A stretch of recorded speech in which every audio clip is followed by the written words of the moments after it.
Did it work? Yeah. Okay. You good? Gotta start off Crowley. Alright, this is the story, dude. How about a little spoonful full of butter?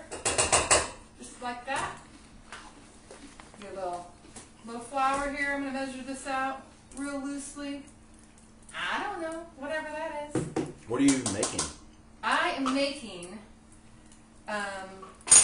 cheese sauce for horseshoes. Because when we went on our trip up to California, we stayed with Becky and Danny Crowley and Stretch, who is strictly hand. We made some nice cheese sauce for Springfield Horseshoes. We brought a little bit of home cooking out to Hollywood. And this is the hardest part of the whole sauce right here, Crowley. You gotta keep stirring it. We're making a little bechamel first. Bechamel. Oh, I need some lights on it here, man. Bechamel. Take this up a notch. French term? Oh, I have no idea what term it is. But I will tell you that real chefs know how to make a bechamel. I, on the other hand, know how to make cheese sauce for a heart attack on a plate.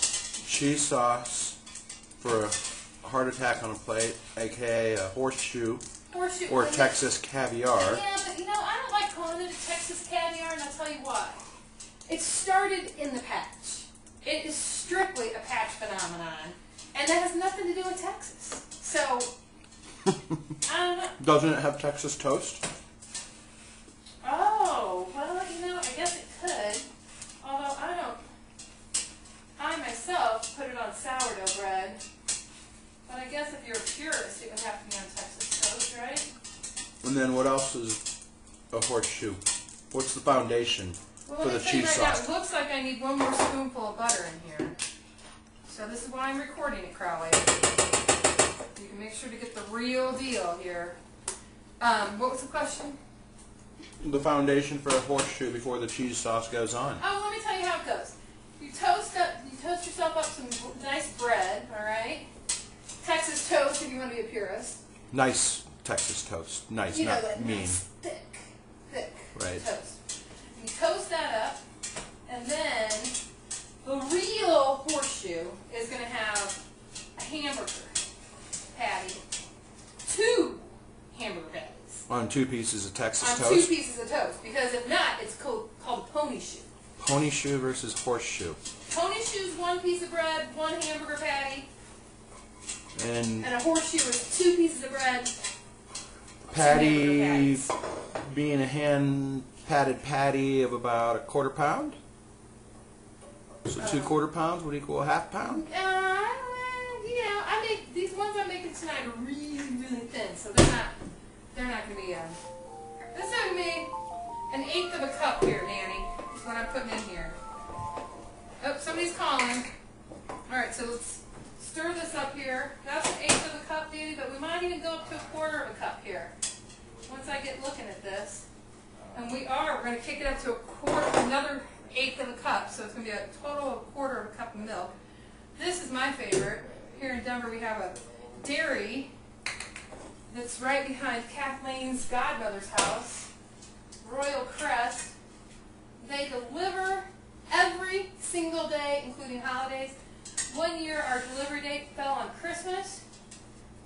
We had milk Christmas morning, so that's a nice deal there.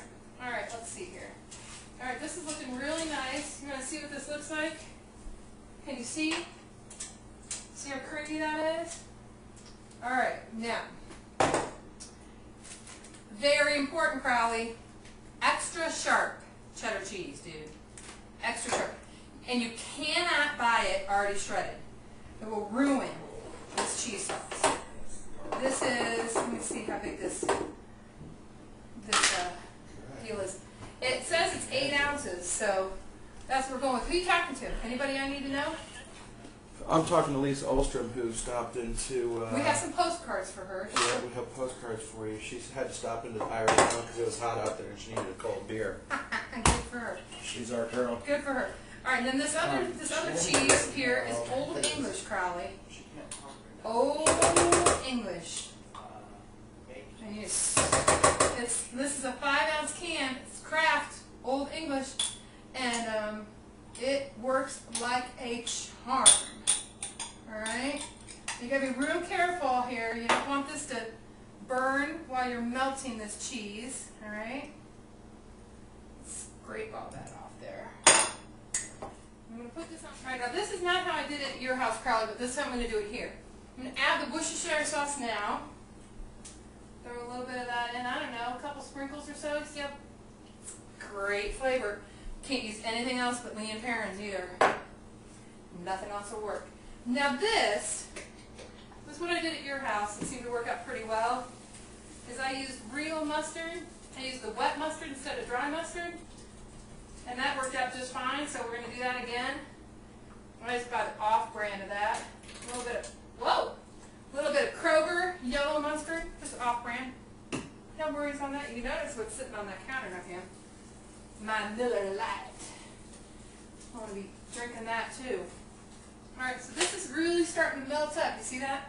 It's got a nice golden orangey color in here. And, oh, stretch.